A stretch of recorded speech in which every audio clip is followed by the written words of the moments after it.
Right ఇక తెలంగాణలో రాజకీయం హాట్గా జరుగుతుంది. దీనికి సంబంధించి ఓవరాల్ గా రాజిరెడ్డి లైవ్ లో అందిస్తారు. రాజిరెడ్డి,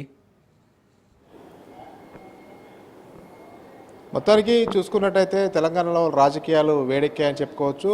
సుప్రీంకోర్టు రేపు తీర్పు రాబోతున్నటువంటి నేపథ్యంలో అసలు ఏం జరగబోతుంది అనేది కూడా ఇంట్రెస్టింగ్గా మారింది. అంటే పార్టీ ఫిరాయించిన ఎమ్మెల్యేల అంశం పైన ముఖ్యంగా చూసుకున్నట్టయితే ఇద్దరు ఎమ్మెల్యేలకు ఈ టెన్షన్ వాతావరణం నెలకొందని చెప్పుకోవచ్చు.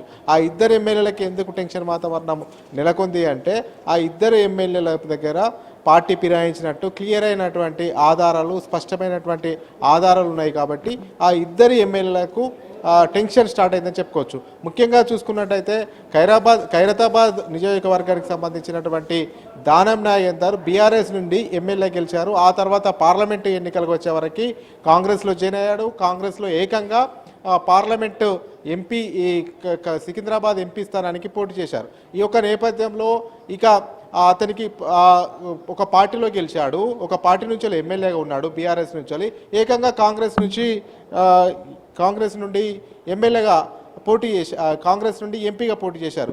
ఈ యొక్క నేపథ్యంలో ఇతనికి టెన్షన్ వాతావరణం నెలకొందని చెప్పుకోవచ్చు. ఇతనికి పక్కా ప్రూఫ్స్ ఉన్నాయి. బీఆర్ఎస్ నుంచి ఎమ్మెల్యే గెలిచాడు, కాంగ్రెస్ నుంచి ఎంపీగా పోటీ చేశారు. ఇవన్నీ చూసుకున్నట్టయితే ఖచ్చితంగా అనర్హత వేటు పడుతుంది అనేది కూడా రాజకీయ వర్గాల్లో చర్చ జరుగుతుంది. అదేవిధంగా కడియం శ్రీహరి విషయానికి వస్తే కడియం శ్రీహరి విషయం కూడా అదే కనబడుతుంది. కడియం శ్రీహరి బీఆర్ఎస్ నుంచి ఎమ్మెల్యే గెలిచాడు, ఆ తర్వాత కాంగ్రెస్లోకి వెళ్ళారు.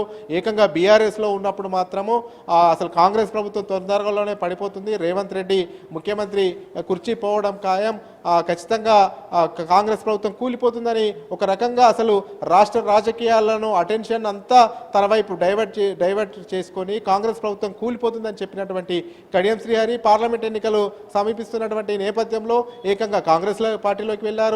అతని కూతురికి ఎంపీ టికెట్ ఇప్పించుకున్నారు. ఏకంగా తన కూతుర్ని గెలిపించాలంటూ కూడా మొత్తం నియోజకవర్గం మొత్తం కలతిరిగారు, ఎంపీ పార్లమెంట్ నియోజకవర్గం. ఈ యొక్క నేపథ్యంలో అతనిపైన కూడా ఎవిడెన్స్